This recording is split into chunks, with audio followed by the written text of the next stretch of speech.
எதெல்லாம் உன்னுடைய வாழ்க்கையில் இம்பாசிபிள் என்று நினைத்தாயோ அதெல்லாம் இனி முதல் நான் பாசிபிளாக மாற்றி தருவேன். கடந்த வருடம் வரைக்கும் ஆண்டவரே சாத்தியமல்ல, எதிர்காலம் எப்படின்னு தெரியவில்லை, இதோ இப்படி இருக்கின்றதே, என் குடும்பம் இப்படி இருக்கின்றது, என் பிள்ளைகள் இப்படி இருக்கின்றார்கள், என் எதிர்காலம் இப்படி இருக்கின்றது, என்ன செய்ய வேண்டும் எனக்கு தெரியவில்லை. இறைவன் சொல்ற வார்த்தை, எதெல்லாம் இம்பாசிபிள் நீ நினைக்கிறாயோ அதெல்லாம் இனி முதல் நான் பாசிபிளாக மாற்றி தருவேன். அதெல்லாம் உனக்கு சாத்தியமாக. அழிவின் குழியிலிருந்து என்னை வெளியில் கொண்டு வந்தார். மக்கள் எப்படி இருக்கீங்க? போன வருஷம் பார்த்தது அப்படியே இருக்கிறீங்க. உங்கள் எல்லோருக்குமே புத்தாண்டு வாழ்த்துக்களை நாங்கள் தெரிவித்துக் கொள்கின்றோம். Happy new year. திருப்பி சொல்லலாம் ஹாப்பி நியூ இயர்னு. இன்று நமக்கு கன்வென்ஷனுடைய நவநாளில் நம்ம இருக்கின்றோம். அதில் 8வது நாள். உத்தரிக்கிற ஸ்தலத்தில் காத்திருக்கும் ஆன்மாக்களை என்னிடம் ஒப்புக்கொடு பகற்றி அதில் இருக்கின்ற மக்களுக்காக நம் ஜெபிக்க போகிற மரித்த ஆத்மாக்களுக்காக.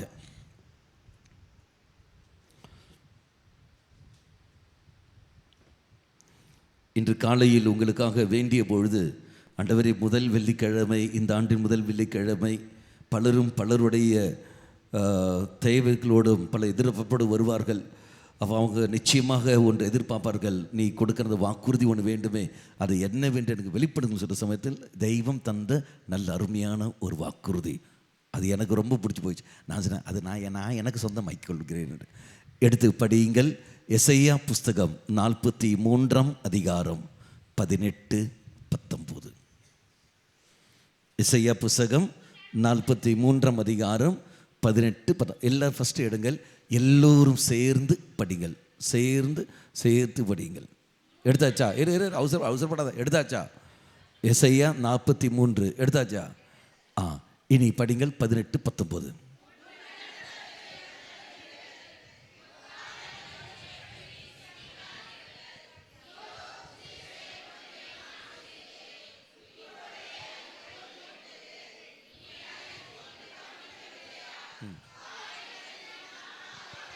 அம்பேன் பாழ்வெளியில் நீரோடை தோன்ற செய்வேன். அர்த்தம் புரிஞ்சிச்சா?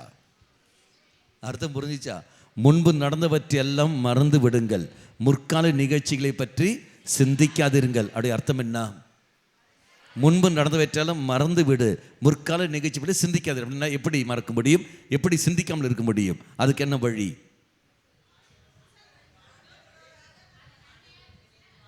நீங்கள் செய்கின்ற பாவ சங்கீர்த்தனம்.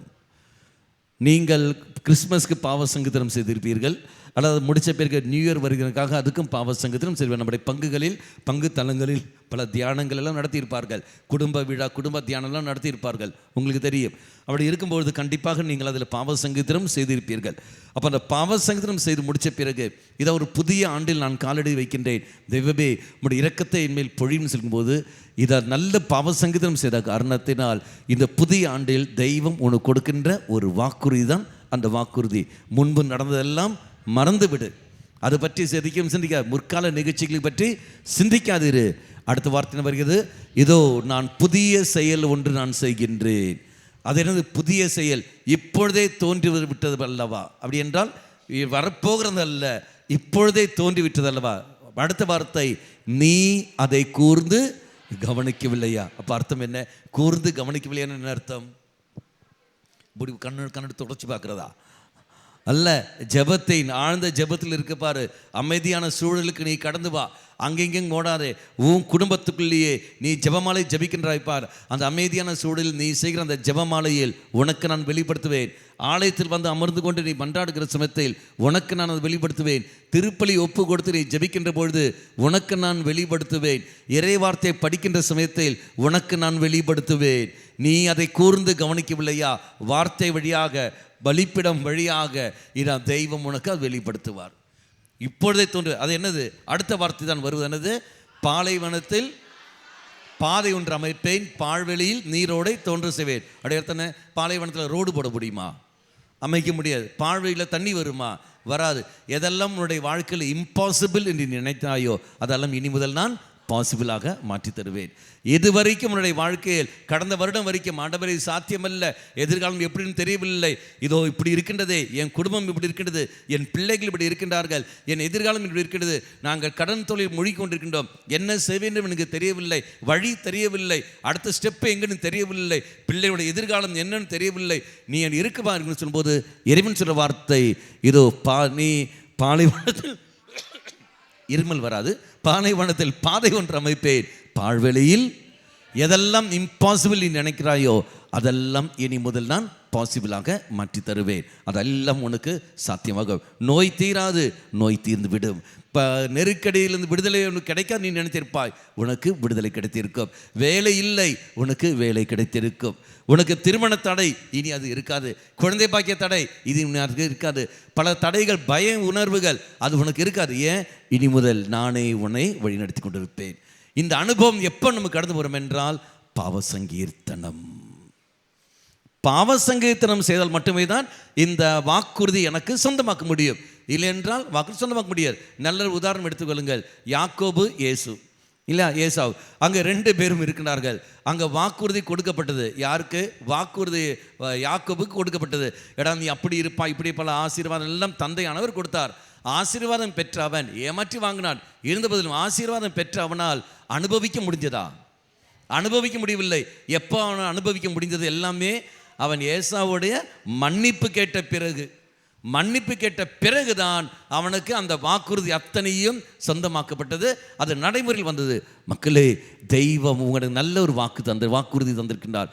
அதை நீ சொந்தமாக்க வேண்டும் என்றால் நீ பாவ சங்கீர்த்தனம் செய்திருக்க வேண்டும். இந்த நிமிடம் வரைக்கும் பாவ சங்கீர்த்தனம் செய்யவில்லை என்றால் பாவ சங்கீர்த்தனம் செய். பாவம் நமக்கு நல்ல அருத்தந்தர்கள் 2-3 பேர் அருத்தந்தர்கள் சொல்லியிருக்கிறார்கள். ஃபாதர், நான் வெள்ளிக்கிழமை வருகின்றேன், இங்கே வந்து அமர்ந்து கொள்கின்றேன், பாவசங்க சில மக்கள் வருவார்கள் என்று நான் சொன்னேன். கண்டிப்பாக வருவார்கள், எங்களுக்கு தேவைப்படுகிறது என்று சொன்ன உடனே ஃபாதர் வாலண்டியர், நான் வருகிறேன் ஃபாதர்ன்னு சொல்லி 2-3 பேர் சொல்லியிருக்கிறார்கள். அப்போ உங்களுக்கு எல்லா வெள்ளிக்கிழமையும் உங்களுக்கு இங்கே பாவசங்கீர்த்தனம் இனி கொடுக்கப்படும்.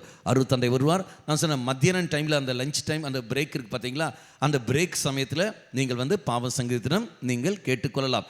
இனி அல்லாத சமயத்திலேயும் நீங்கள் வரலாம். நாங்கள் அருத்தந்தைகள் நாங்கள் 3 பேர் இருக்கின்றோம். 3 பேர் இருக்கின்றோம். நீ எந்த சமயம் நாங்கள் ஃப்ரீயாக இருக்கிற சமயத்தை எப்போ வேணால் நீங்கள் வரலாம். அதுக்கு ராத்திரி 12 மணிக்கு கூப்பிட்றாரா, சாமி பாவசங்கீர்த்தனம் பண்ணும் சாமி வந்துடாத. அதனால் அது புரிந்து கொள்ளுங்கள், நாங்கள் உங்களுக்காக இருக்கின்றோம். பாவசங்கீதம் இந்த நாள் கிடையாது. நீங்கள் எப்போ வேணாலும் வரலாம். இங்கிலீஷ்னா இங்கிலீஷ், மலையாளம், தமிழ்னா தமிழ், கொரியன், சைனீஸ், ஜப்பான், எந்த மொழினாலும் சரி. உனக்கு புரியாத மொழியெல்லாம் எங்களுக்கு தெரியும். Praise the Lord. அப்போ அதனால் தயவு செய்து இது வரைக்கும் பாவசங்கீதம் செய்யாதவர்கள் நீங்கள் பாவசங்கீதம் செய்ய பாருங்கள். அதுக்கேற்றபடி நீங்கள் பார்த்துக்கொள்ளுங்கள். Price the Lord. ஹல்லேலூயா. அப்போ இந்த வாக்குறுதியை சொந்தமாக்குவதற்காகவும் இந்த நாளில் நாம் பார்க்குறோம். விசேஷமாக 8வது நாள் என்ன, மரித்த ஆன்மாக்களுக்காக ஒப்பு கொடுக்கின்றோம். அப்போ மரித்த ஆன்மாக்களுக்கு ஒப்பு கொடுக்குற சமயத்தில் எப்படி அது ஜெபிக்க வேண்டும்? ஃபவுஸ்டினாவுக்கு தெய்வம் வெளிப்படுத்தின பெரிய ஒரு சத்தியம், மரித்த ஆத்மாக்களுக்காக நீ ஜெபம் செய். எதற்காக மரித்த ஆத்மாக்களாக நீ ஜபிக்க வேண்டும் என்று வார்த்தை தெளிவாக கூறியது. ஃபவுஸ்டினாவுக்கு டைரியில் அங்கு சொல்லப்படுற வார்த்தை என்னவென்றால், இதோ என்னுடைய இரக்கமானது இது விரும்புவதில்லை, இந்த மக்கள் அழிந்து கொண்டு இருக்க வேண்டும் என்பது ஒரு நாளும் நான் விரும்புவதில்லை, அவர்கள் வாழ வேண்டும் என்று நான் ஆசைப்படுகின்றேன், ஆனால் என்னுடைய நீதி ஆனது அவர்களை இதோ இந்த நிலைமைக்கு கொண்டு போய் சேர்க்கிறது. இறைவனுடைய நீதியின் காரணமாக அவர்கள் தண்டிக்கப்படுகின்றார்கள், இறைவனுடைய இரக்கத்தின் காரணமாக அவர்கள் மீட்கப்படுகிறார்கள். ஆகவே என்னுடைய இரக்கம் அவர்களுக்காக விழ வேண்டும். ஃபவுஸ்டினா, நீ அவர்களுக்காக நீ மன்றாடு. அப்போ அவள் கண்ட ஒரு காட்சி என்னவென்றால், அங்கு ஒரு வானதூதர் அவளை என்ன செய்கின்றார்கள், அந்த ஒரு நரக இதுக்கு கொண்டு போகிறார்கள், ஒரு அனுபவத்துக்கு கொண்டு போகிறார்கள். நெருப்பு சூழ்ந்த ஒரு இடம், மிஸ்டி மாதிரி இருக்கின்றது, நெருப்பு சூழ்ந்த இடத்துக்கு அப்படியே அவளை கொண்டு போகிறார்கள். கொண்டு போகிற சமயத்தில் அந்த நெருப்பு எதுவுமே இவளை பாதிப்பதில்லை. 2வது, அந்த நெருப்பில் பல ஆத்மாக்கள், பல மனிதர்கள் அங்கே ஓலமிட்டு அழுது கொண்டும் கத்தி கொண்டு இருக்கின்றார்கள். அது என்னன்னு அவள் பார்க்குற போது அந்த அளவுக்கு நரக வேதனையோடு அவள் இருக்கிறார்கள். அப்போ இவள் கேட்கின்றாள், இது என்ன உங்களுக்கு அதிகமாக வேதனை இருக்குது, என்ன உங்களை எதிர்பார்க்குறீங்க, என்ன வேதனை கேட்குற போது அங்கே அத்தனை பேரும், அந்த வேலை சொல்லுவார், அத்தனை பேரும் நாங்கள் ஆண்டவருக்காக ஏங்கி கொண்டிருக்கின்றோம், தெய்வத்திற்காக ஏங்கி கொண்டிருக்கின்றோம். மக்களே, பைபிளில் உதாரணம் உண்டா? தெய்வத்துக்காக நாங்கள் ஏங்கி கொண்டிருக்கிறோம், இந்த நரக வேதனைகள் தாங்க முடியவில்லை என்று. மீண்டும் அவளுக்கு கொண்ட ஒரு காட்சி அதில் என்னவென்றால், அந்த இடத்தில் அன்னை மரியாளுடைய பிரசன்னம் அங்கு வருகிறது. அந்த அன்னை மரியாளுடைய பிரசன்னம் அவர்கள் அந்த வேதனை கொஞ்சம் குறைவாக ஆக்கி கொண்டே இருக்கிற, ரெஃப்ரெஷ்மெண்ட் கொடுக்குற மாதிரி அது இருக்கின்றது. இதனுடைய அர்த்தம் என்னன்னு பார்க்குற சமயத்தால் விவிலியத்திலிருந்து அழகாக தெய்வம் வெளிப்படுத்துகின்றார். எடுத்து படியுங்கள். நமக்கு எல்லோருக்கும் தெரியும், மத்தேயு நற்செய்தி என்னது அந்த அந்த ஐயோ பேரே வர மாட்டேங்குது, லாசரும் பணக்காரனும். எடுத்து படியுங்கள். 19 முதல் திருவாக்கியங்கள், 16ஆம் அதிகாரம் 19 முதல் திருவாக்கியங்கள்.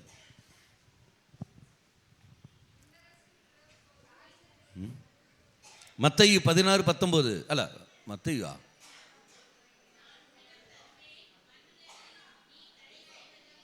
அது இல்லாமா? செல்வர் ஒருவர் இருந்த எது லூக்கா, லூக்கா சாரி லூக்கா 16:19. ம் ம் ம் ம் ம்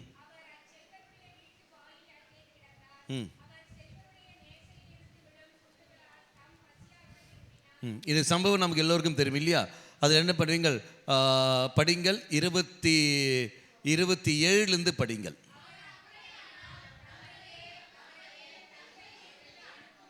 ம் ம் இதனுடைய பின்னணி உங்களுக்கு தெரியும். அங்கு இருந்து கொண்டு அவன் நெருப்பில் இருந்து கொண்டு அவன் வேண்டுகின்றான். இதோ பாருங்கள், இதோ அந்த லாசரை அனுப்புங்க சொல்லுங்கள், விரல் நுனியில் என ஒரு சொட்டு தண்ணீரானது என் நாவை குளிர செய்யட்டும், அவனை அனுப்புங்கள், இந்த நெருப்பில் என்னால் இருக்க முடியவில்லை என்று. அப்போ அப்ரஹாம் அனுப்பினாரா? அப்புறம் அனுப்ப முடியலை. அவர் என்ன செய்கின்றார்? முடியாது, உனக்கும் அவனுக்கும் பெரிய இடைவெளி இருக்கின்ற காரணத்தினால் எதுவும் செய்ய முடியாது. அப்படி என்றால் அவனை என் சகோதரிடத்தில் அனுப்ப சொல்லுங்கள், அவர்களே இதே மாதிரி பாவத்தில் இருக்கிறார்கள், ஒருவேளை அவளும் இங்கே வந்து விட்டார்கள் என்ற கஷ்டமாக இருக்கும், அதனால் வேண்டாம் என்று சொல்லிக்கொண்டு அவர் அங்கிருந்து ஜெபிக்கின்றார். பரிந்துரை ஜெபம் அங்கு நடக்கிறது. ஆனால் அந்த பரிந்துரை ஜெபம் கேட்கப்பட்டதா? இல்லை. காரணம் என்ன? அபிரகாம் சொல்ற வார்த்தை என்பது என்ன? கடைசி வார்த்தை அவர்களுக்கு இறைவாக்கினர்களும் மோசே இருக்கிற காரணத்தினால மரித்தவன் போய் சொன்னாலும் அவங்க போய் வரமாட்டார்கள். அப்போ மக்களே, போனவன் தான். நாம் பார்க்கின்றோம், மரித்த ஆத்மாக்களுக்காக நீ மன்றாடு, இதோ அவர்கள் எல்லாம் அழிந்து கொண்டிருக்க வேண்டும் என்று ஒரு நாளும் நாம் விரும்புவதில்லை. எசேக்கியேல் புஸ்தகம் 18ஆம் அதிகாரம் 31ஆம் வாக்கியம். எசேக்கியேல் புஸ்தகம் 18ஆம் அதிகாரம் 31ஆம் வாக்கியம். விட்டுவிடுங்கள். அடுத்தது, புதிய இதயத்தையும் புதிய மனிதையும் பெற்றுக்கொள்ளுங்கள். அடுத்தது, இஸ்ரவேல் வீட்டாரே, நீங்கள் ஏன் சாக வேண்டும்? எவருடைய சாவிலும் நான் இன்பம் காண்பதில்லை. நீ நான் மரிக்க வேண்டும் என்று ஒரு நாளும் விரும்புகிற தெய்வம் அல்ல நம்முடைய தெய்வம். மாறாக நீ நான் வாழ வேண்டும் என்று தான் ஆசைப்படுகின்றார். அப்போ நீ நான் செய்த ஒரே ஒரு காரியம்தான், தெய்வமே, இதோ இந்த நாளில் என்னுடைய குடும்பத்தில் மரித்த ஆத்மாக்களுக்காக நான் மன்றாடுகின்றேன். ஒருவேளை அவர்கள் வாழ்ந்த காலகட்டத்தில் தவறுகள் ஏதாவது செய்திருந்தார்கள் என்றால் அவர்களுக்காக நாம் மன்றாடுகிறேன் சொல்லிக்கொண்டு உன்னுடைய குடும்பத்தில் மரித்த ஆத்மாக்களை மனதில் கொண்டு வந்து இந்த நாளில் விசேஷமாக அந்த வாரத்தில் அவர்களுக்காக நீங்கள் ஜெபியுங்கள். ஒருவேளை அவர்கள் வாழ்ந்த காலகட்டத்தில் பல பாவங்கள் செய்திருக்கலாம், பல தவறான காரியங்களில் ஈடுபட்டிருக்கலாம், விசுவாச வாழ்க்கைக்கு எதிராக பேசியிருக்கலாம், சிந்தித்திருக்கலாம், செயல்பட்டும் இருக்கலாம். ஒருவேளை அதன் காரணமாக அவர்கள் நரக வேதனை அனுபவித்திருக்கலாம். தெய்வமே, வேண்டாம் ஆண்டவரே, அவர் மேல் நம்முடைய இரக்கத்தை பொழியும், உயிரோடு இருக்கிற நாங்கள் அவருக்காக வேண்டுகிறோம் என்று சொல்லிக்கொண்டு நீ ஜெபமாலை நீ ஜெபம் செய்துக்கொள், திருப்பலி ஒப்புக்கொடு. ஆட்டோமேட்டிக்காக அந்த மரித்த ஆத்மாக்களுக்கு இது அங்கு சொர்க்க பாக்கியம் தெய்வம் அங்கு கொடுத்து விடுவார். பிரைஸ் தி லார்ட், ஹல்லேலூயா. இதெல்லாம் உள்ளடக்கிற புரிந்து கொள்வதற்காக ஒரு விவிலியத்திலிருந்து ஒரு பேசேஜ் நம்ம எடுப்போம், ஈஸியாக நாம் புரிந்து கொள்ள முடியும். எடுத்து படியுங்கள். லூக்கா நற்செய்தி 18ஆம் அதிகாரம், லூக்கா நற்செய்தி 18ஆம் அதிகாரம் 35 முதலில் திருவாக்குங்கள். பார்வையற்ற பர்த்தமேயு, நமக்கு எல்லோரும் தெரிஞ்ச ஒரு சம்பவம். படிங்கள். யாராவது ஒருத்தர்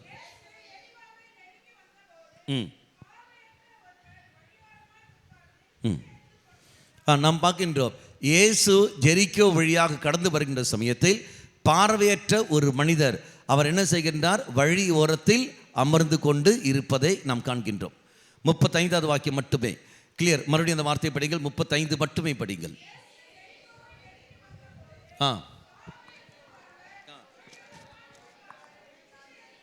கொண்டு இருந்தார் என்பதை நான் காண்கிறோம். மக்களே, இயேசு எரிகோ நெருங்கி கொண்டு வருகின்றார். அப்படி என்றால் இன்னும் வரவில்லை. நம்முடைய குடும்பத்தில் தெய்வம் இதோ அருகில் வர காத்து கொண்டிருக்கின்றார். இதோ என் வாழ்க்கையில் தெய்வம் கடந்து வருகின்றார். என் வாழ்க்கை சூழலில் கடந்து வருகின்றார். என்னுடைய நான் சந்திக்கின்ற பல நெருக்கடிகள், பல கடன் தொல்லைகளில் தெய்வம் கடந்து வருகின்றார். அப்போ தெய்வம் கடந்து வருகிற சமயத்தில் நான் எங்கே அமர்ந்து கொண்டிருக்கின்றேன்? வழி ஓரத்தில். இறைவன் என் வாழ்க்கையில் கடந்து வருகின்றார். திருப்பலி வழியாக தெய்வம் என் வாழ்க்கையில் கடந்து வருகின்றார். குடும்பத்தில் நான் செய்கிற ஜெபமாலை வழியாக தெய்வம் என் வாழ்க்கையில் கடந்து வருகின்றார். இறைவார்த்தை படிப்பதன் வழியாக தெய்வம் என்னோடு பேசுவதற்காக இதோ கடந்து வருகின்றார். அப்ப இறைவன் அங்கதான் இருக்கின்றார். பைபிள் ஷெல்ஃபில் உண்டு. அந்த ஷெல்ஃபில் தெய்வம் அங்கதான் இருக்கின்றார். உன் வீட்டில் தான், உன் குடும்பத்தில் தான் இருக்கின்றார். நீ தான் அருகில் போனதில்லை. தெய்வம் நெருங்கி வந்திருக்கின்றார். பலிப்பிடத்தில் தெய்வம் இருக்கின்றார். நீதான் பலிப்பிடத்திற்கு தாமதமாக வந்து கொண்டிருக்கின்றாய். வேறு எதுவும் இல்லை. தெய்வம் பாவசங்கர தொட்டியில் அங்கு அமர்ந்திருக்கின்றார். உன் குற்றங்களையும் பாவங்களையும் மன்னிக்க இதோ தெய்வம் காத்திருக்கின்றார். நீயும் நானும் தான் அவரிடத்தில் அங்கு போனதில்லை. என்ன காரணங்கள்? வழி ஓரத்தில் நாம் இருக்கின்றோம். வழி ஓரம் என்று சொல்லும்போது வழி ஓரத்தில் என்ன இருக்கும்? குப்பைகள், அசிங்கங்கள் எல்லாமே வழி ஓரத்தில் இருக்கும். வழியோ தூய்மையோடு இருக்கும். வழி தூய்மையோடு இருக்கும். இயேசுவை நீ எங்கே காண முடியும்? தூய்மையில் தான் காண முடியும். அதை நமக்கு எல்லோரும் தெரியும் இல்லையா? மத்தேயு 5:8 தூய்மையான உள்ளத்தோர் பேறு பெற்று, ஏனெனில் அவர்கள் தெய்வத்தை காண்பார்கள். அதே 1 யோவான் 3:6 பாவம் செய்கிற எவனும் தெய்வத்தை கண்டதும் இல்லை, இறைவனை அறிந்ததும் இல்லை. அப்ப தூய வழியில் இருந்தால் மட்டுமே தான் தெய்வத்தை காண முடியும். எபிரேயருக்கு திருமுகம் 12:14 எபிரேய திருமுகம் 12:14 தூய்மையை நாடுங்கள். அடுத்தது, தூய்மை இன்றி எவரும் ஆண்டவரை காண மாட்டார்கள். அப்ப நான் தூய்மையோடு இருக்க வேண்டும். வழி ஓரம் என்பது குப்பைகளும் அசிங்களும் இருக்கிற இடம் தான் வழி ஓரம். வழியில் தெய்வம் கடந்து வருகின்றார். என் வாழ்க்கையில் தெய்வம், என் குடும்பத்தில், என் சூழலில், என்னுடைய நோய்களில், என் தடைகளில், பிரச்சனைகள் தெய்வம் கடந்து வருகிற சமயத்தில் இதோ நான் இருக்கிற இடம் எங்க? வழி ஓரத்தில். வழி ஓரத்தில் இருக்கும்போது தெய்வத்தை காண முடியாது. தெய்வத்தை காண முடியாது. இனி இரண்டாவது, அந்த பையன், அந்த நபரோட நிலையை பாருங்கள். அவன் எப்படி இருக்கின்றான்? பார்வையற்றவன். வழி ஓரத்தில் மட்டும் இல்லை, இரண்டாவது அவன் பார்வையற்றவனாக இருக்கின்றான். மூன்றாவது அவன் ஏழையாக இருக்கின்றான். பார்வையற்றவனாக இருக்கின்றான், ஏழையாக இருக்கின்றான். தெய்வம் படைத்த அந்த அழகிய உலகத்தை காண இயலாத ஒரு நபராக அவன் இருக்கின்றான். இதான் பார்க்கணும். அப்படி என்றால் நானும் எப்படி வாழ்ந்து கொண்டிருக்கிறேன்? இறைவன் படைத்த நன்மைகளை, இறைவன் செய்த நன்மைகளை உணர முடியாத ஒரு நபராக நான் இருக்கின்றேனே. பிணத்துக்கு சமமாக அல்லவா நான் வாழ்கின்றேன்? என் கணவனுடைய நல்ல குணங்கள் என்னால் காண முடிகிறதா? என் மனைவிடத்தில் இருக்கிற நல்ல குணங்கள் என்னால் காண முடிகிறதா? என் பிள்ளைகள், பெற்றோர்கள் அவரிடத்தில் காண்கிற நல்ல குணங்கள் என்னால் காண முடிகிறதா? இல்லை, மாறாக தீமைகளை மட்டுமே நான் பார்த்திருக்கின்றேன். அவரிடத்தில் இருக்கின்ற நன்மைகளை ஒதுக்கி கொண்டு பாவங்களை, தவறுகளை மட்டுமே நான் பார்த்துக்கிறேன் ஒழிய வேறு எதுவும் பார்க்கவில்லையே. அப்படி இருக்கிற சமயத்தில் எப்படி என்னால் தெய்வத்தை காண முடியும்? குடும்ப அங்கத்தினர்களுடைய உணர்வுகளையே புரிந்து கொள்ளாத நீ, குடும்ப அங்கத்தினர்களுடைய நன்மைகளையே காண முடியாத நீ, எப்படி மற்றவருடைய நன்மைகள் நீ காணப்போகின்றாய்? தெய்வம் செய்த நன்மைகளை எப்படி நம்ம காண முடியும்? அதனால் நாம் கேட்குற கேள்விகள், வாயில் வர வார்த்தைகள், நம்முடைய ஜெபங்கள் எல்லாம் எப்படி வருது? ஏன் ஆண்டவரே என் வாழ்க்கையில் இவ்வளவு பிரச்சனைகள்? ஏன் ஆண்டவரே இவ்வளவு தடைகள்? தெய்வமா பிரச்சனை செய்தார்? தெய்வமா தடையை தந்தார்? இல்லையே, என் இறைவன் அன்பு செய்கிற தெய்வம், என் இறைவன் இரக்கம் காட்டுகிற தெய்வம், ஒரு நாளும் சபிக்கிற தெய்வம் அல்ல. ஒரு நாளும் அல்ல. நீ நான் எந்த சூழல் இருந்தாலும் சரி, நம்மை காக்கின்ற தெய்வம் தான் ஒழிய அழிக்கிற தெய்வம் அல்ல நம்முடைய தெய்வம். எரேமியா புஸ்தகம் 23:23 எரேமியா புஸ்தகம் 23:23 அருகில் இருந்தால் மட்டும் நான் உனக்கு கடவுள் அல்ல. அடுத்தது, நீ தொலையில் இருக்கின்ற பொழுதும் அப்பவும் நான் கடவுளே. நீ நன்மை செய்வது மட்டுமல்ல, நீ பாவத்தில் இருக்கின்ற பொழுதும் அப்பவும் நான் கடவுளே. நமக்கு எல்லோருக்கும் தெரிஞ்ச ஒரு உவமை, உங்களுக்கு எல்லோருக்கும் தெரியும், ஊதாரி மகளுடைய உவமை. மகன் தந்தையை விட்டு பிரிந்து போகின்றான். மகன் தான் தந்தை விட்டு போன ஒழிய தந்தை போகவில்லை. தந்தை அப்படிதான் இருக்கின்றார். மகன் திரும்பி வருகின்றான். திரும்பி வந்த பிறகு அந்த மகன் சொல்ல வார்த்தை, மகன் என்ற ஸ்தானத்தை நான் இழந்து விட்டேன், எனக்கு வேலைக்காரன் என்ற ஸ்தானம் தந்தாலே போதும் என்று. தந்தை வேலைக்காரன் ஸ்தானத்தை எடுத்தாரா? அல்ல. தந்தை என்ன செய்கிறார்? நீ எப்படி இருந்தாலும் சரி, நீ என்னுடைய மகன் தான் என்று சொல்லிக்கொண்டு மகனுடைய ஸ்தானத்தை தான் அவனுக்கு கொடுக்கின்றார். எப்படி? கைக்கு மோதிரமும் காலுக்கு செருப்பும் புதிய ஆடையும். இதான் பார்க்குறான். இனி இது இளையவன். மூத்தவன் அப்படி இருக்கின்றான். மூத்தவனும் அதே மாதிரி அவனும் ஊதாரித்தனமாகத்தான் அவனும் வாழ்கின்றான். இவன் வெளியே போய்விடான், என் வீட்டுக்குள்ளே ஊதாரித்தனமாக இருக்கின்றவன். அப்படி இருந்த போதிலும் அவன் வீட்டுக்கு உள்ளே வர முடியாமல் அங்கே வெளியே இருக்கின்ற பொழுது தந்தை வெளியே வருகின்றார். மகனை பார்த்து கெஞ்சி கேட்கின்றார், வாடா உள்ளே என்று, வாடா உள்ளே என்று. அப்போ அப்பனாகத்தான் இருந்தார் ஒழிய பிள்ளைகள் தான் வழிமாறி போய்விட்டார்கள். நீ நான் வழிமாறி போனாலும் என் தெய்வம் நமக்கு தெய்வமாகத்தான் இருக்கின்றார். ஒரு நாளும் நம்மை விட்டு போகாத தெய்வம். அதான் வாக்குறுதி. அதான் அந்த வாக்குறுதி. அதை சொந்தமாக்க வேண்டும் என்றால், அதை உரிமையாக்கி கொள்ள வேண்டும் என்றால், தெய்வமே என்று நாம் உணர வேண்டும் என்றால், பாவ சங்கீர்த்தனம் இருந்தால் மட்டும்தான் மக்களே எனக்கு அது முடியும். இல்லை என்ற முடியாது. மரித்த ஆத்மாக்கள், இந்த மரித்த ஆத்மாக்கள் போயிருப்பார்கள், இறந்திருப்பார்கள். பாவ சங்கீர்த்தனம் செய்யாமலே பலரும் இறந்திருப்பார்கள். ஆண்டவரே, அவர்கள் ஆத்மாவை நஷ்டமாக்கி விடுமே. தெய்வம் அவரை நஷ்டமாக்க வேண்டும் எண்ணத்தில் அல்ல, மாறாக அவர்களை காக்க வேண்டும். அவருக்கு ப்ராக்சியாக பதிலாக நீ அங்கிருந்து ஜெபம் பண்ணு, உன் மன்றத்தை ஏற்றுக்கொண்டு இவர்களை இந்த நபரை நான் காத்துக்கொள்வேன். இதா தெய்வம் அங்கு மன்றாடுகின்றார். ஃபவுஸ்டினாவிடத்தில் சொல்ற வார்த்தைகள். இரக்கத்தின் ஜெபமாலை நீயும் நான் ஜெபிக்கிற பொழுது, மரித்த ஆத்மாக்களுக்காக ஜெபிக்கிற சமயத்தில் மக்களே, அவர்கள் அங்கு தெய்வ இரக்கத்தை பெற்றே தீருவார்கள். ஜெபம் பண்ணு. பாவத்தில் அவன் இருக்கின்றான் என்றால் அவன் மரித்தவனுக்கு துல்லியமாக இருக்கின்றான். பாவத்தில் குடித்து கொண்டு இருக்கின்றவன், விபச்சாரம் செய்து கொண்டிருக்கிறவன், கோபத்தோடு வாழ்ந்து கொண்டிருக்கின்றவன், பல பிடிவாத குணத்தோடு இருக்கின்றவன், அவன் மரித்த ஆத்மாக்களுக்கு துல்லியமாக இருக்கின்றவன். அப்படி துல்லியமாக இருக்கின்றவன். ஆக நீ என்ன செய்ய வேண்டும்? எடுத்து போறதல்ல, அவனுக்காக நீ ஜெபம் பண்ணு. அவனுக்காக நீ ஜெபம் பண்ற சமயத்தில் தெய்வம் ஏற்றுக்கொள்வார். ஃபவுஸ்டினாவை பார்த்து தேவன் சொல்ற வார்த்தை இது. அவர் காண்கின்ற ஒரு காட்சி. ஃபவுஸ்டினா, உன்னுடைய வாழ்க்கையில் நான் பார்க்குற சமயத்தில் ஒரு நாள் நீ இந்த வேதனை அனுபவிக்க வேண்டும், இந்த பகுற்றி அந்த உத்தரிக்க ஸ்தலத்துக்கு நீ போக வேண்டும் என்று அவள் பார்க்கின்றார். உன்னுடைய வாழ்க்கை அந்த மாதிரி இருக்கிறது, நீ ஒரு நாள் அங்கே இருக்க வேண்டும் என்று. அப்போ அவள் ஐயோ நான் சரிங்க சொல்லும்பொழுது தெய்வம் சொல்கிறார், இன்னொரு சான்ஸ் நான் தருகின்றேன், ஒரு சாய்ஸ் தருகின்றேன். என்னவென்று, நீ அந்த ஒரு நாள் அந்த நரக வேதனை அந்த பர்கட்ரிக்கு நீ போகின்றாயா, அல்லது கொஞ்ச நாட்கள் மண்ணு உலகில் வாடுகிற சமயத்திலேயே துன்பங்களை ஏற்றுக்கொள்கின்றாயா? எது உனக்கு வேண்டும், நீ எடுத்துக்கொள் என்று. அப்போ அவள் சொல்கிறார், ரெண்டும் நான் எடுத்துக்கொள்கிறேன் என்று. இதை உன் ஆத்மாவை மீட்பதற்காக ரெண்டும் எடுத்துக்கொள்கின்றேன். இறைவன் சொல்கிறார், எடி ரெண்டும் வேணாம், ஏதாவது ஒன்று போதும் என்று. அப்போ இருக்கிற சமயத்தில் தெய்வம் சில வார்த்தை, அப்போ ஒன்று செய், மண் உலகில் நீ துன்பங்களை தாங்கிக்கொள். உனக்கு கிடைக்கிறதா வேதனைகள், உனக்கு கிடைக்கிற வருகிற நோய்கள், உனக்கு வருகிற அவமானங்கள், உனக்கு வர கஷ்டங்கள், அது அத்தனையும் நீ சுமந்துக்கொள். சுமந்து பலிப்பிடத்தோடு இதை சிலுவையில் நீ ஒப்புக்கொடு. ஆட்டோமேட்டிக்காக அது மற்றவர்களுக்கு அங்கே மீட்பாக அது மாறும். அதை நான் வாசிக்கிறோம். 1 பேதுரு 2:18. வீட்டு வேலையாட்களே, முழு மரியாதையுடன் பணிந்து இருங்கள். அடுத்தது, நல்லவர்களுக்கும் கனிந்த உள்ளவர்களுக்கும் மட்டுமன்று. அடுத்தது, முரட்டு குணம் உள்ளவர்களுக்கும் பணிந்து போங்கள். எதிர்த்து போ என்று தெய்வம் சொல்லவில்லை. எதிர்க்கக்கூடாது, எதிர்க்க முடியாது என்பது அர்த்தம் அல்ல. பணிந்து போ, விட்டு கொடுத்து அன்பு செய்து அனுசரித்து நீ வாழப்பாரு. அவ்வளவுதான். மன்னித்து நீ வாழப்பாரு. உலக பார்வையில் நீ ஒரு ஏமாந்தவன், இதான் நாம் பார்க்கின்றோம். அப்படி என்றால் அந்த உலகம் உன்னை தாறுமாக நோக்கும், உன்னை கேவலமாக பார்க்கும். அந்த வேதனையை நீ தாங்கிக்கொள். அவர்கள் சொல்ற அந்த கசப்பான வார்த்தைகளை நீ தாங்கிக்கொள். உனக்கு யாரெல்லாம் எதிர்த்து பேசுகிறார்களோ அவர்களுக்காக நீ மன்றாடு.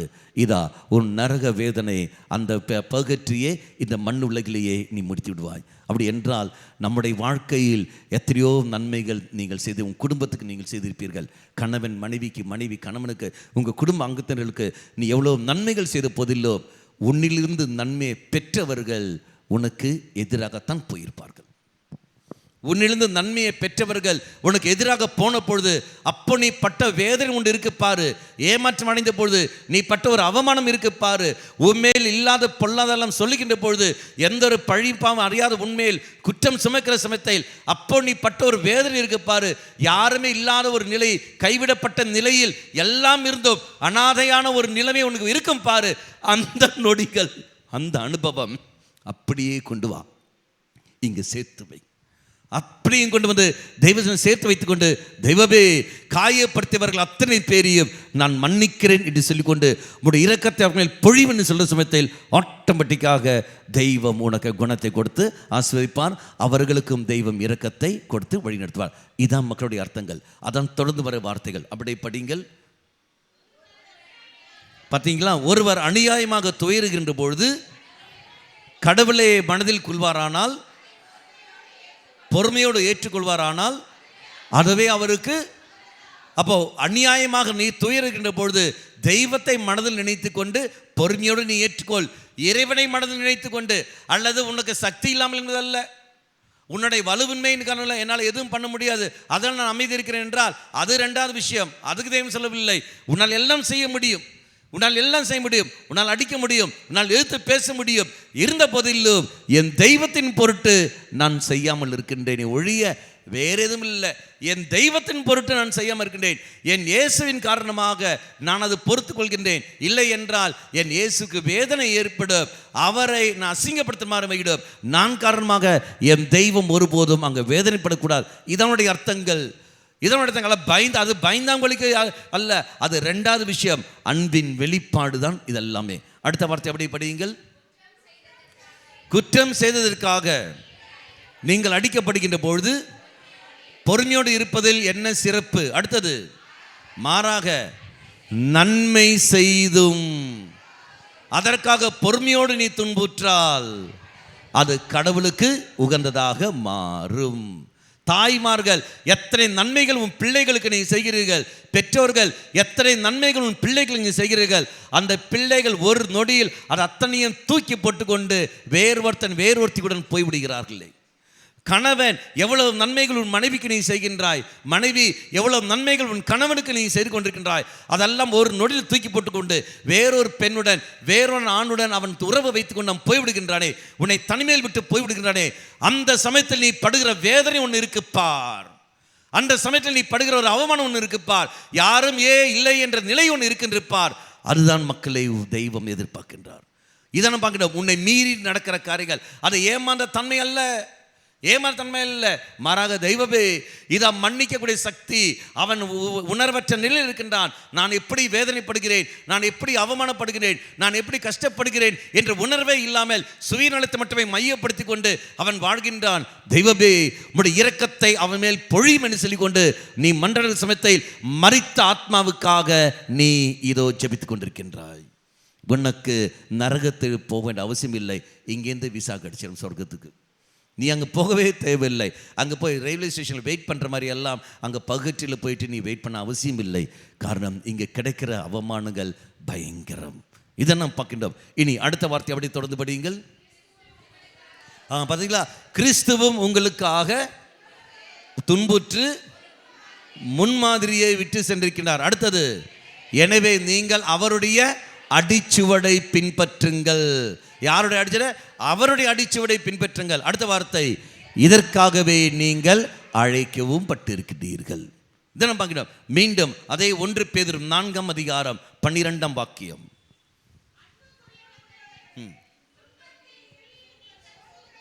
சோதிக்கப்படுகின்ற பொழுது அடுத்தது, கிறிஸ்துவின் துன்பங்களில் நீங்களும் பங்கு பெறுவீர்கள் என்ற உன்னதுக்கு நீங்கள் கடந்து வாருங்கள். அடுத்தது, உங்களில் வெளிப்படும். அடுத்தது, இனி அடுத்த வார்த்தை யாராவது ஒருத்தர் படிங்கள். கிறிஸ்துவின் பொருட்டு பிறர் உங்களை வசை கூறுகின்ற பொழுது நீங்கள் பேர் பெற. கிறிஸ்துவின் பொருட்டு தான் ஒழிய வேற எதுவல்ல, வேறல்ல. கிறிஸ்துவின் பொருட்டு மற்றவர்கள் உங்களை அடைக்கின்ற பொழுதோ வசை கூறுகின்ற பொழுதோ நீங்கள் பேறு பெற்றவர்கள். இனி அடுத்த வார்த்தை,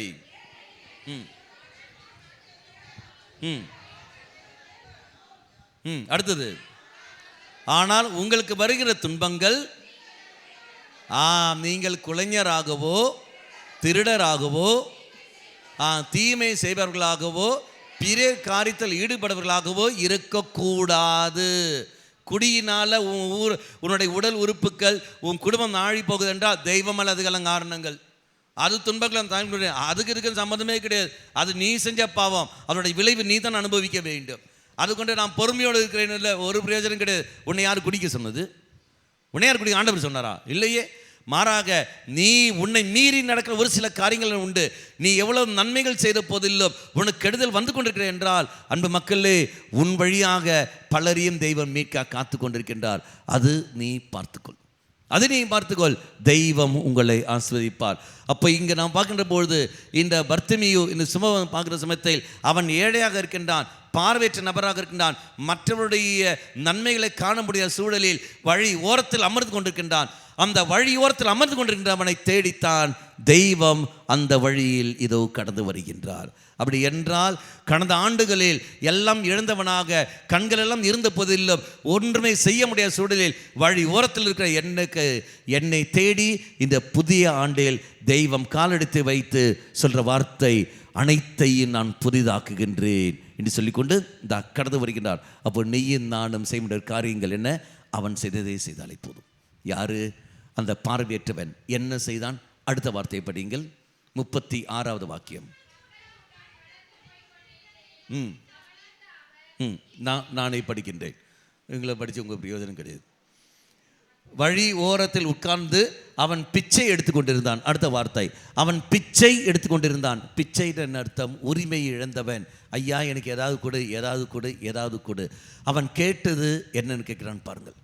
வாழ்க்கை இழந்திருக்கின்றவன், வாழ்க்கை இழந்திருக்கின்றவன், சூழலை எல்லாம் இழந்து, எல்லாம் அந்த சூழல் அவனை கட்டுப்படுத்தி கொண்டு வைக்கிறது, எல்லாம் இழந்தவன் இதோ எடுக்கின்ற பிச்சை. வாழ்க்கையில் நீயும் அதெல்லாம் செய்து கொண்டிருக்கின்றாய். உனக்கும் அவனுக்கு என்ன வித்தியாசம் உண்டு? ஒரு வித்தியாசம் இல்லையே, ஒரு வித்தியாசம் இல்லையே. இதோ அவனுக்கு வீடு கிடையாது, உனக்கு வீடு இருந்தும் இல்லாத மாதிரி தான் இருக்கின்றாய். அவனுக்கு உடுப்பு கிடையாது, உடுப்பு இருந்தும் என்ன பிரயோஜனம்? எல்லாம் 10 மீட்டர் துணியானது அப்படியே மெதுவாக காலம் போக போக போக 2 மீட்டர் 3 மீட்டர் 1 மீட்டர் கடைசியில் சின்ன நூலில் வந்து நிற்குது. இன்னும் அதுவும் இல்லாமல் போய்விடும். ஆணும் சரி பெண்ணும் சரி எந்த லட்சத்துக்கு கிடக்குது பார். இனி உணவு, அப்புறம் உணவு உணவு இருந்தும் ஏதாவது பிரயோஜனம் இருக்கா? உன்னை மனிதனுக்கு அடிப்படையான தேவை எதுவுமே அவனுக்கு அங்கே இல்லை. உனக்கு இருந்தும் ஒரு பிரயோஜனம் இல்லை. 2 பேரும் ஒன்று தானே. உனக்கு எல்லாம் இருந்தும் ஒரு பிரயோஜனம் இல்லை, அவனுக்கு இல்லாத காரணத்தினால் ஒரு பிரயோஜனம் இல்லை. நீயும் நானும் 2 பேரும் ஒன்று தான். அவன் கிழிஞ்ச ஆடை போட்ட பிச்சைக்காரன், நீயும் நானும் நல்ல ட்ரெஸ்ஸு போட்ட பிச்சைக்காரர்கள், ரெண்டும் வித்தியாசம் இல்லை. இனி 2வது, அவன் பிச்சை எடுத்துக்கொண்டிருக்கின்றவன் யாரிடத்தில்? உலகத்திடத்தில்.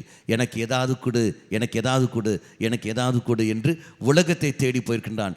நீயும் நானும் அதல்லவா, எனக்கு பைசாவு கொடு, எனக்கு உறவுகளை கொடு, நல்ல நண்பர்களை கொடு, நல்ல வேலையை கொடு, நல்ல குழந்தைகளை கொடு, எனக்கு நல்ல ஒரு வாழ்க்கை எதிர்காலத்தை அமைத்து கொடு என்று யாரை தேடி போய் கொண்டிருக்கின்றோம்? மனிதர்களை தேடி அல்லவா நீ நானும் போய் கொண்டிருக்கின்றோம். அவனும் நீயும் நானும் தான் பிச்சை எடுத்து கொண்டிருக்கின்ற சூழல். இந்த பிச்சையாடு எடுக்கிற சூழலில் தான் தெய்வம் இதோ கடந்து வருகின்றார். இனி 36வது வாக்கியம் நான் படிக்கின்றேன். மக்கள் கூட்டம் கடந்து போய்கொண்டிருந்ததை கவனித்தவன் இது என்ன என்று அவன் வினவினான். அப்படி என்றால் அவனுக்கு ஒரு வாய்ப்பு கொடுக்கப்படுகிறது.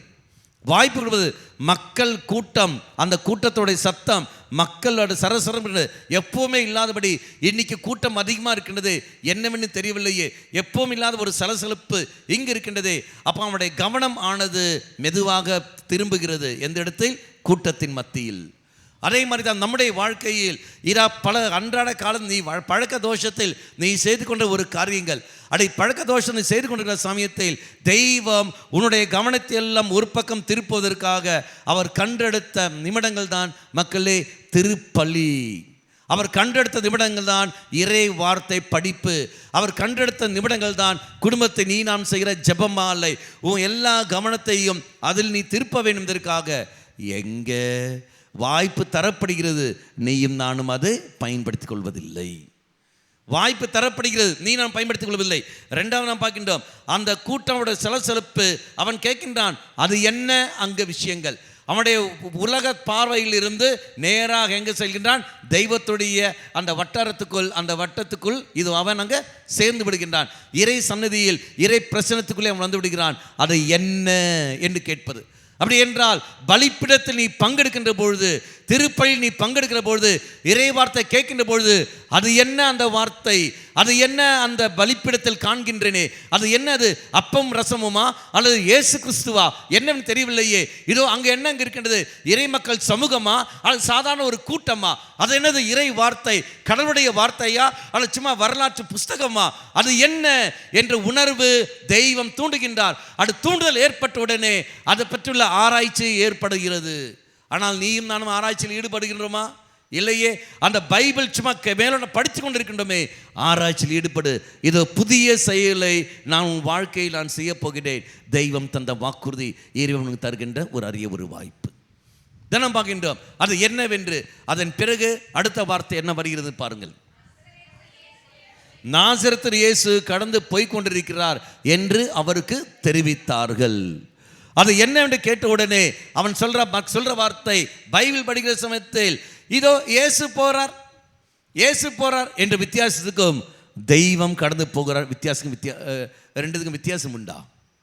என்ன வித்தியாசம் உண்டா? இது புக்கு, இது என்னது, இது புக்கு, இது பைபிள். வித்தியாசம் உண்டா? வித்தியாசம் உண்டு. அவர் சொல்ற வார்த்தை நாசரேத்து இயேசு. உலகம் சொல்வது நாசரேத்து இயேசு என்று. இது என்னது, திருப்பலியா? திருப்பலி இருக்கட்டும், திருப்பலி தெய்வம் பங்குவரே உனக்காக எனக்காக பலி அங்கு பலியா இருக்கின்றார் என்று சொல்ல அதுக்கு அர்த்தம் உண்டு. சும்மா வெறுமனே போய் திருப்பலிக்கும் இதா தெய்வம் எனக்காக பலியா இருக்கின்றாரே, அப்ப அதுக்கு வேண்டிய சூழலில் நான் அமர்ந்திருக்க வேண்டும், தயாரிப்பு இருக்க வேண்டும். ரெண்டுக்கும் வித்தியாசம் உண்டு. நீ எந்த மனநிலையில் இருக்கிற என்று பார். அது என்னன்னு கேட்டபொழுது நாசரேத்து இயேசு போய் கொண்டிருக்கின்றார். ஓஹோ அப்படியா? அவன் இருக்கவில்லை. அடுத்த காரியம் செய்து பயங்கரம். என்ன வருது பாருங்கள். உடனே அவர், இயேசுவே தாவீதின் மகனே எனக்கு இரங்கும் என்று கூக்குரலிட்டார். அவர்கள் சொன்னது நாசரேத்து இயேசு, இவர் சொன்னதோ தாவீதின் மகனே. என்ன வித்தியாசம் உண்டு? கடவுளுடைய மகன் என்பதை இவன் அங்கீகரித்துக் கொள்கின்றான், இயேசுவை அவன் ஏற்றுக்கொள்கின்றான். அப்படி என்றால் இயேசுவை பற்றி அவன் கேள்விப்பட்டிருக்கின்றான். பலருக்கும் விடுதலை கொடுத்தவர், பலருக்கும் சௌக்கியம் கொடுத்தவர், பல நன்மைகளை செய்து கொண்டவர், 5000 பேருக்கு எல்லாம் உணவெல்லாம் கொடுத்தவர். அப்படி என்றால் அந்த இயேசுவை பற்றிய அறிவு, அந்த இயேசுவை பற்றிய போத்தியம் பார்வையற்றவனுக்கு அங்கு இருந்திருக்கின்றது. அதனால் தான் நாசரேத்து இயேசு சொன்ன உடனே, அல்ல அது நாசரேத்து இயேசு மட்டுமல்ல, அது தெய்வத்துடைய மகன், தாவீதின் மகன், உரிமை உள்ள மகன், ஆளப்போகிற மகன், அந்த மகன் தெய்வத்துடைய மகன், என்னை குணப்படுத்த என்னை தேடி இங்கு வந்திருக்கின்றார். அந்த இடத்தை விட்டு அவன் வெளியே வருகின்றான். உணர்வு அவனிடத்தில் உண்டு, போத்தியம் அவனுடைய உண்டு, விவேகம் உண்டு. நம்மிடத்தில் என்ன உண்டு என்று பார். நம்மிடத்தில் என்ன இருக்கின்றது? இல்லையே. இது நாசரேத்து இயேசு, இது பைபிள். இயேசு கடந்து போகிறார் என்று சொல்வதற்கு, உன்னுடைய மீட்பர், உன்னை அன்பு செய்கிறவர் கடந்து வருகிறார் என்று சொல்வது வித்தியாசம் உண்டு.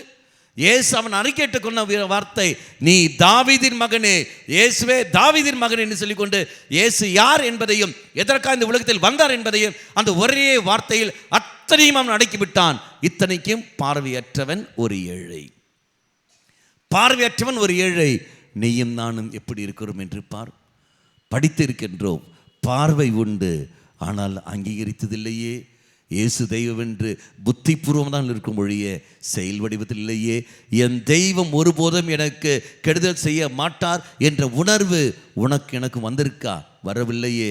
அதான் ஒரு சகோதரத்தில் மன்றாடி கேட்ட பொழுது, ஃபாதர் எப்படி ஃபாதர் கிறிஸ்மஸ் எல்லாம் போகிறது போது பிரசன்ன வார்த்தை, எங்களுக்கு எல்லா நாளும் கிறிஸ்மஸ், எங்களுக்கு எல்லா நாளும் ஈஸ்டர். உடனே அந்த சகோதரன் சொல்ல வார்த்தை, இதுதான் ஃபாதர் உண்மை, இதுதான் உண்மை.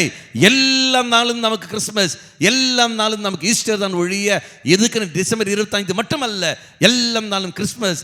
அப்போதான் அது அர்த்தம் உள்ளதாக மாறும். அப்படி எல்லா நாளும் கிறிஸ்மஸை மாற்ற வேண்டியது யாருடைய வேலை? உன்னுடைய வேலை, உன்னுடைய வேலை. எல்லா நாளும் கிறிஸ்மஸ் ஆக்க வேண்டியது உன்னுடைய வேலை.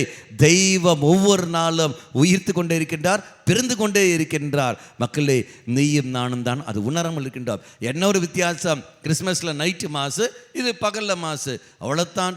வேற ஒரு வித்தியாசம் இல்லை. எல்லா மாதம் ஒன்று தானே, எல்லா திருப்பலியும் ஒன்று தானே. அங்கே ஆராதனை நைட்டு, இங்கே பகல் ஆராதனை, எல்லாம் ஒன்று தானே, எல்லாம் ஒன்று தானே. சிலுவை பாதை அன்றைக்கி 40 நாள் மட்டும் தான் பண்ணுவேன், நீ எல்லா நாளும் பண்ணிக்கோ, யார் வேண்டாம்னா, எல்லாம் ஒன்று தானே. அப்போது கிறிஸ்மஸும் ஈஸ்டரும் குறிப்பிட்ட ஒரு நாள் இல்லை, எல்லா நாளும் நீ கிறிஸ்மஸ் எல்லாம் ஈஸ்டராக கொண்டாடுவது உன் கையில் தான் உண்டு ஒழிய வேறு யார் கையும் இல்லை.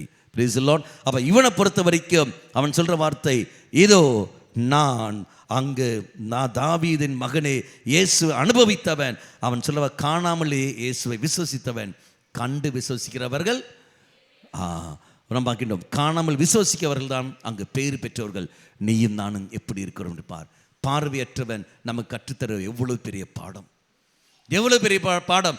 அந்த மாதிரி இருக்கிற சூழலில் நான் பார்க்கின்றேன், தெய்வமே நீ தன்ன வாக்குறுதி, இதோ புதிய செயலை நான் செய்கின்றேன், இப்போதை தோன்றிவிட்டது அல்லவான்னு சொல்லும்போது நான் நம்புகிறேன் ஆண்டவரே, நான் நம்புகிறேன், ஒருபோதும் நீ என்னை கைவிட மாட்டீர் என்பதை நான் நம்புகிறேன். அந்த நம்பிக்கைத்தான் மக்களே உங்களையும் என்னையும் தெய்வ அனுபவத்துக்கு கொண்டு போய் சேர்க்கும். அடுத்த வார்த்தை என்ன வருது பாருங்கள்.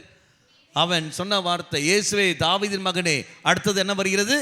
எனக்கு இறங்கும், எனக்கு இறங்கும். அவனுக்கு எங்க இருக்கின்றான்? பிளாட்ஃபார்மில் அமர்ந்து கொண்டிருக்கின்றான், வழி ஓரத்தில் இருக்கின்றான், வீடு கிடையாது, அவனுக்கு உணவு கிடையாது, அவனுக்கு இருப்பிடம் கிடையாது, அவனுக்கு உடுப்பு கிடையாது, எதுவும் இல்லாத போதிலும் அவன் கேட்டிருக்கலாம், எனக்கு வீடு எனக்கு வேண்டும், எனக்கு இருப்பிடம் வேண்டும், எனக்கு நல்ல உடை வேண்டும், நல்ல உணவு வேண்டும், அது கேட்டிருக்கலாம். அது கேட்கவில்லை. அவன் கேட்டது என்பது என்னது? தெய்வமே என்மேல் இரக்கம் வையும். இதான் அவன் கேட்கின்றார். அப்படி என்றால் இயேசு யார் என்றது அந்த நபரிடத்தில் என்ன கேட்க வேண்டும் என்பதையும் அறிந்த ஒரு நபர் தான் யாரு? இந்த பார்வையற்றவர். நீ நானும் என்ன கேட்கிறோம் பாரு இயேசுவிடத்தில். ஆண்டவரே என்மேல் இரக்கம் வையும் என்ற வார்த்தையை அறிகிறதா? அல்லது எனக்கு திருமணம் நடக்க வேண்டும், எனக்கு குழந்தை வேண்டும், எனக்கு வீடு வேண்டும், எனக்கு தடை நீங்க வேண்டும், இது நாம் கேட்டுக்கொண்டிருக்கிறோமா? எது நீ நான் கேட்டுக்கொண்டிருக்கிறோம் என்று பார். பார்வையற்றவன் கேட்பது ஒன்றை ஒன்றுதான், தாவீதின் மகனே என்மேல் இரக்கம் வையும், எனக்கு இறங்கும், இதுதான் கேட்டான் ஒழிய வேற எதுவும் கேட்கவில்லை. நீ நானும் என்ன கேட்கின்றோம்? இந்த புத்தாண்டில், இந்த புதிய ஆண்டில் நம்முடைய பேச்சு, நம்முடைய ஜெப வழிபாடு முறை அத்தனையும் மாற்றிக்கொண்டு தெய்வமே உம்முடைய இரக்கம் மட்டுமே எனக்கு இருந்தாலே போதும், மீது எல்லாமே எனக்கு கிடைத்துவிடும். காரணம் என்ன? மகனுக்கு, தந்தைக்கு தெரியாதா மகனுக்கு என்ன வேண்டும் என்று? தந்தைக்கு நமக்கு எல்லாம் தெரியும் இல்லையா? லூக்கா நற்செய்தி 9ஆம் அதிகாரம் 11ஆம் அதிகாரம் 9 திருவாக்கியங்கள். கேளுங்கள் உங்களுக்கு கொடுக்கப்படும். மகன் மீனை கேட்டால் எந்த தந்தையாவது மீனுக்கு பதிலாக முட்டையை கேட்டால் எந்த தந்தையாவது? அப்போ சைனா போனான பாம்பு எல்லாம் சாப்பிடுவாங்கல்ல, இல்லையோ? அப்போ என்ன பண்ணுறது? அது எனக்கு தெரியாது. ஸ்தோத்திரம். அப்போ மண்ணுலகில் இருக்கின்ற உங்கள் தந்தையே உங்களுக்கு என்ன தேவை என்று அறிந்து அவர் கொடுக்கிறார் என்றால், விண்ணுலகில் இருக்கின்ற உன்னையும் என்னையும் படைத்த தெய்வத்துக்கு என்னவென்னு தெரியாதா? கேள், தூய ஆவியை கேள். நீ நானும் என்ன கேட்கிறோம் பார். எது நாம் கேட்டுக்கொண்டிருக்கின்றோம்? இறை சன்னதியில் முழுமையாக விட்டுக்கொடு. ஆண்டவரே தாவீதின் மகனே என்மேல் இரக்கம் வையும் என்று அவன் கேட்ட பொழுது நீ நாம் சொல்ல வேண்டிய வார்த்தை, ஆண்டவரே என்மேல் இரக்கம் வையும், என்மேல் இரங்கம் என்று இது மட்டுமே நீ நான் கேட்டாலே போதும், மீது எல்லாமே தெய்வம் அங்கு தந்து விடுவார். இனி அடுத்த வார்த்தை நாம் பார்க்கின்றோம். முன்னே சென்று கொண்டிருந்தவர்கள் அமைதியாய் இருக்குமாறு அவரை அதட்டினார்கள். அப்படி என்றால் அந்த முன்னே செல்பவர்கள் எங்கு போகிறார்கள்? வழியில் தான் நடந்து கொண்டிருக்கின்றார்கள், வழி ஓரத்தில் இல்லை, அவர்கள் வழியில் நடந்து கொண்டிருக்கிறார்கள். இயேசு பின்னே வருகிறார்கள், அதன் பின்னர் கூட்டம் வந்து கொண்டிருக்கிறது. அப்போ முன்னே சென்றவர்கள் இவனை பார்த்து கொண்டு எடா அமைதியாரு, அமைதியாரு, இவன் முன்னாடி போகிறவர்கள் எடா அமைதியாரு, நீ கத்தாத என்று சொல்கிறார்கள். அப்படி என்றால் நீ நல்ல வாழ்க்கையை வாழ நீ தீர்மானம் எடுத்தாலும் அத்தனை பேரும் உனக்கு உதவி செய்ய வேண்டும் என்று அவசியம் இல்லை, உனக்கு உதவி செய்ய அவசியம் இல்லை. மாறாக அங்கேயும் உனக்கு தடைகள் ஏற்படும், அங்கேயும் உனக்கு நெருக்கடிகள் ஏற்படும், அங்கேயும் உனக்கு பிரச்சனைத்தான் ஏற்படும். அப்படி என்றால் பாவத்தினால் வருகின்ற பிரச்சனைகளும் உண்டு, நன்மைகள் செய்கிற பொழுதும் அப்பவும் உனக்கு பல தடைகள் வந்தத்தான் இருக்கும். என்ன தடைகள் வந்த போதிலும் அவன் அந்த சூழலுக்கு அவன் அடிமையாகவில்லையே, அவன் சூழலுக்கு அப்படியே அடிமையாகவில்லை. அவன் செய்த ஒரு காரியம், அமைதியாக இருந்தவன். அவன் சொல்ல அமைதியாக இருன்னு சொன்ன உடனே அவன் அமைதியாக இருக்கவில்லை. பலரும் உன்னையும் என்னையும் அமைதிப்படுத்துவார்கள், முயற்சி எடுப்பார்கள். நீ ஆலயத்தில் விட்டு நீ போவாய், நீ தீர்மானம் எடுப்பாய், இதை நான் ஜெபமாலை நான் ஜெபிக்கின்றேன் என்று தீர்மானம் எடுப்பாய். நீ தீர்மானம் எடுக்கவாய் தான் ஒழிய செயல்பாட்டில் உன்னால் கொண்டு வர முடியாது. காரணம் என்ன? குடும்ப அங்கத்தினர்களை பார்த்து கேலி பேச்சு பேசுவார்கள். இதா ஆரம்பிச்சிட்டாங்க பாரு ஜெபமாலை, இதா ஆரம்பிச்சிட்டாங்க பாரு புதுசாக வழிபாடு, இதா ஆரம்பிச்சிட்டாங்க பாரு அம்மா இந்த மாதிரி செய்ய ஆரம்பிச்சிட்டாங்க பாரு, எப்பா பார்த்தாலாம் வாமா ஒன்றும் லைக்கில்லடே. உன்னை அப்படியே என்ன செய்வார்கள்? உன்னை அசிங்கப்படுத்துவார்கள். உன்னை கொச்சைப்படுத்துவார்கள், உன்னை கேலி பேச்சு பேசுவார்கள் குடும்பத்துக்குள்ள. அப்போ நீ பாப்பாய், பிள்ளைகள் இப்படி பேசுகிறார்களே, நண்பர்கள் இப்படி பேசுகிறார்களே, அதனால் நாம் தொடர்ந்து செய்ய வேண்டாம், அசிங்கமாக இருக்கும், அதனால் அதை அப்படியே ஒதுக்கி விடுவாய். நீ எடுத்த தீர்மானத்தை பஸ். ஆனால் இவனோ செய்யவில்லையே. தெய்வம் யார் என்று அறிந்தவன், இறைவன் யார் என்று அறிந்தவன். அறிந்த காரணத்தினால் அவன் ஒரு நாளும் கலங்கவில்லை. மாறாக அவர்கள் அமைதியாக இருன்னு சொன்ன பொழுது அடுத்த வார்த்தை என்ன வருகிறது? இருக்குமாறு அவர் அழுத்தினார்கள். ஆனால் அவரோ, தாவீதின் மகனே எனக்கு இரங்கும் என்று இன்னும் உரக்க கத்தினார். இன்னும் உரக்க அவர் கத்துகின்றார். அப்படி என்றால் அமைதியாக இருக்க அவன் சொன்ன போதிலும் அதையும் மீறி கொண்டு அவன் போகிறான் என்றால் எந்த அளவுக்கு அவன் தாகத்தோடு அவர் இருந்திருக்க வேண்டும் பாருங்கள். தாகம் இருப்பவர்களால் மட்டும்தான் முடிமொழிய, ஆசை உள்ளவர்களுக்கு ஒரு நாளும் முடியாது. உதாரணம் எடுத்துக்கொள்ளுங்கள், லோக்கல் எக்ஸாம்பிள் எடுத்துக்கொள்ளுங்கள். கோழி பிரியாணி யாருக்கெல்லாம் பிடிக்கும்? கிறிஸ்மஸ் அன்னைக்கு நைட்டு என்ன சாப்பிட்டீங்க? லைட் ஆஃப் ஆயிடுச்சா? நைட் எதுவும் சாப்பிடல. சரி, மறுநாள் மத்தியானம் என்ன சாப்பிட்டீங்க? அன்னைக்குன்னு பார்த்து பல கோழிகள். ஐயோ, 40 நாள் நாங்கள் சந்தோஷமாக இருந்தோம். அந்த 39வது நாள் வந்த உடனே எல்லா கோழியும் டிங், என்ன எவன் வெட்ட போகிறான்னு தெரியலையேன்னு அத்தனை கொலைகளும் நடந்துருக்குது. சிக்கன் பிரியாணி சாப்பிட்டவங்களாம் கை தூக்கும் பார்ப்போம். ஒருத்தரும் இல்லையா? இடிக்கும் சிக்கன். நான் வித்தியாசம் சொன்னேன்னா, இப்போது நான் சிக்கன் மட்டன், சிக்கன் பிரியாணி சொல்ல யார்? எல்லாரும் சாப்பிட்டீங்க. உங்களுக்கு சிக்கன் பிரியாணி கிறிஸ்மஸ் அன்றைக்கி தான் சாப்பிடணும்னு அவசியம் இருக்கா? நாளைக்கும் சாப்பிடலாம் இல்லையா? அடுத்த நாளைக்கும் சாப்பிடலாம் இல்லையா? ஃபாதருக்கும் கொடுத்தும் சாப்பிடலாம் இல்லையா? எங்கே அந்த எண்ணம் வருது? எண்ணம் கிடையாது. எல்லாம் ஒன் வே டிக்கெட்டிங் மாதிரி இல்லை, எங்கே போயிட்டு அப்படியே போகிறது. இத்தனை பேர் இருந்தீங்க, யாராவது ஒருத்தர் கேக் கொண்டு வந்து கொடுத்தீங்களா? யாராவது ஒருத்தர் என்னது முட்டையா, ஃபிஷ்ஷு, காடையோ இறைச்சியோ, அதெல்லாம் பிரைஸ் தி லார்ட். மக்களே, நீங்கள் சிக்கன் பிரியாணி இப்போ நீங்கள் சாப்பிடுவீர்கள், அது அப்புறம் கூட சாப்பிடலாம். அது ஒரு ஆசை. விக்கல் ஏற்படுதுன்னு வைத்துக் கொள்ளுங்கள். தண்ணி எப்போ குடிக்க வேண்டும்? அது அடுத்த நாளைக்கு குடித்தாலும் என்ன ஆகும்? உள்ளே இருக்கிற காற்று போயிடும். அப்போ உடனே தண்ணி குடித்தாக வேண்டும். உடனே செயல் வேண்டிய காரியங்கள், உடனே தாகம், உடனே செயல்படிய காரியங்கள். யோவான் நடிச்சது 7ஆம் அதிகாரம் 37ஆம் வாக்கியம். யோவான் 7:37. யாரேனும் தாகமாக இருப்பவர்கள் என்னிடம் வரட்டும். அடுத்தது, என்னிடம் நம்பிக்கை கொள்வோர் என்ன? அப்ப தாகமாய் இருப்பவர்கள் என்னிடத்தில் வரட்டும். நான் உன்னை தேடி போவதல்ல. உனக்கு தாகம் இருந்தால் நீ என்னை தேடி வா. நான் உன்னை தேடி வந்து விட்டேன். அதுதான் கிறிஸ்மஸ். நான் உன்னை தேடி வந்து விட்டேன். இனி நீ தான் என்னை தேடி வர வேண்டும். எங்கே நாம் தேடி போகின்றோம்? இல்லையே, தேடி வருவதான் மக்களே. குடும்பத்தில் நான் செய்கிற ஜெபமாலை, பங்குகளில் நான் பங்கெடுக்கின்ற திருப்பலி, இதெல்லாம் பார்க்கணும். நான் செய்கிற பாவ சங்கீர்த்தனம், இதெல்லாம் தேடி வருகிற நிமிடங்கள், இதெல்லாம் தேடி வருகிற நிமிடங்கள். அவ தாகமாய் இருப்பவர்களே, நீங்கள் அனைவரும் என்னிடத்தில் கடந்து வாருங்கள். அடுத்த வார்த்தை என்ன வருகிறது? வந்தால் மட்டுமல்ல, நம்பிக்கை கொள். வந்தால் மட்டும் பத்தாது, என்னிடம் நீ நம்பிக்கை கொள்ள வேண்டும். இங்கு அறிவிக்கு வர வார்த்தை மேல் நம்பிக்கை கொள்ள வேண்டும். ஆமாம், என் தெய்வம் குணப்படுத்துவார், என் தெய்வம் மீட்பு தருவார், என் தெய்வம் என்னை ஆசீர்வதிக்கின்றார், இது நம்பிக்கை கொள்ள வேண்டும். இருட்டும் இருட்டும் இருட்டும் சொல்லி போறதுல ஒரு பிரயோஜனம் இல்லை. அறிவிக்கப்படுற வார்த்தை மேல் நம்பிக்கை கொள்ள வேண்டும். நம்பிக்கை அடுத்த வருகிறது. நம்பிக்கைகளோ என்னிலிருந்து பருகட்டும். பருகட்டும் என்ன சொன்ன அர்த்தம்? நான் ஊற்றி தருவதல்ல, நான் உனக்கு தருவதல்ல, மாறாக நீ கொண்டு வா. நீ என்னிலிருந்து அள்ளிட்டு கொண்டு போ. எல்லாம் எவ்வளோ வேணால் நீ கொண்டு போ. டம்ளர் கொண்டு வருகின்றால் டம்ளர் சைஸில் கிருபை கிடைக்கும். பக்கெட்டு கொண்டு வருகின்றால் பக்கெட் சைஸில் கிருபை கிடைக்கும். அண்டா கொண்டு வருகின்றால் அண்டா சைஸில் கிருபை கிடைக்கும். நீ என்ன கொண்டு வருகிறையோ அதுக்கு ஏற்றபடி இருக்கும். வெறும் கையோடு வரியா, வெறும் கையோடு போ. தெய்வம் தராமல் அல்ல, நீ பெறாமல் இருக்கின்றாய். இந்த மக்களை நாம் பார்க்கின்றோம். தெய்வம் தராமல் அல்ல, நீ பெறாமல் இருக்கின்றாய். அப்படி என்றால் இங்கு நாம் பார்க்குற வார்த்தை என்ன வருகிறது? என்று அவன் உரக்க, தாவீதின் மகனே என்று இரங்கும் என்று உரக்க கத்தினான் சொல்லும்போது, தடையும் மீறி நீ கத்துகிற சமயத்தில் தெய்வம் இதோ அங்கு நிற்பார். நடந்து கொண்ட தெய்வம், போய்கொண்டிருந்த தெய்வம், அவன் வாழ்க்கையை கடந்து போன தெய்வம் அங்கு நிற்பார். நீ எடுக்கிற முயற்சியை கண்டு தெய்வம் அங்கு நிற்பார், போக மாட்டார். காரணம், தாகத்தை நீ வெளிப்படுத்தினீர். தாகத்தை நீ வெளிப்படுத்துகிற காரணத்தினால் அங்கு தெய்வம் நிற்பார். அந்த இரத்தப்போக்குடைய பெண்ணானவள். கூட்டம் நெருக்கி கொண்டிருக்கின்றது. இயேசுன வார்த்தை என்ன? யார் என்னை தொட்டது? அப்போதான் ராயப்பர், என்ன ஆண்டவர் பைத்தியகாரத்தை அப்படி பேசுகிறீங்க, அவன் உன்னை இடிச்சிட்டு இருக்கான் கூட்டத்தில், யார் என்னை தொட்டதுன்னு கேட்குறியா, உனக்கு ஏதாவது கிட்னி ஏதாவது வேலை செய்தான்? அப்போதான் ஆண்டவர் சொல்லுவான், இல்லைடா என்னிருந்து சக்தி வெளியே இருக்கின்றது, வல்லமை வெளியே இருக்கின்றது. வல்லமை அது என்ன, அது என்ன வல்லமைன்னு? அதுக்கப்புறம் தான் அந்த பிள்ளை ஓடி வந்து சொல்ல வார்த்தை, ஐயா ஆண்டவரே நான் தான் என்ன வார்த்தையானு. எப்படி அது வந்து விட்டது? நமக்கு தெரிஞ்ச சம்பவங்கள். அப்படி என்றால் அவள் தொட்டது இயேசுவை. மற்றவர்களும் இடிக்கிறார்கள், மற்றவர்களும் தொடுகிறார்கள், எல்லாம் செய்கிறார்கள். எந்த அளவுக்கு பொறுப்பார்? நீயும் நானும் நம்பிக்கை செயல் வடிவம் பெறுவது, நம்பிக்கை செயல் வடிவம் பெறுவதால் மட்டும்தான் முடியும். இந்த நபர் அங்கு உரத்த கூவினார். கூவின உடனே சென்ற தெய்வம் நின்றார்.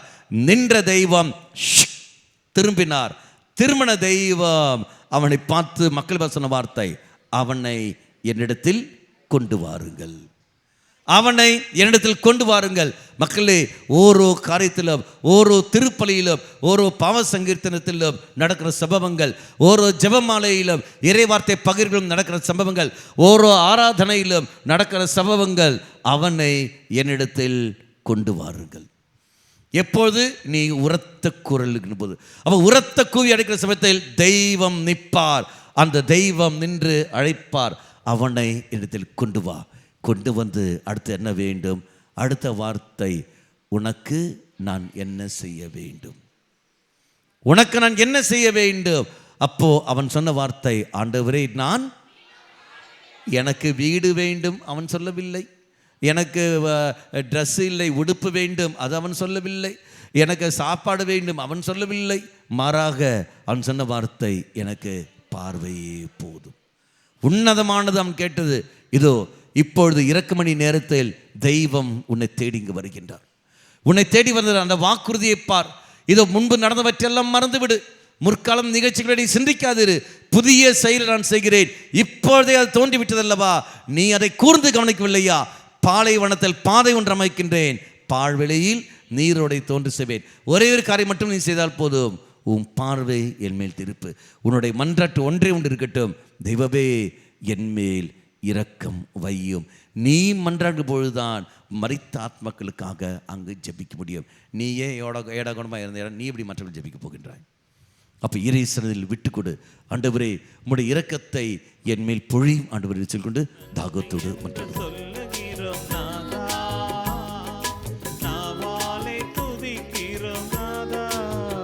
உமக்கு நன்றி என்று சொல்லுகிறோம்.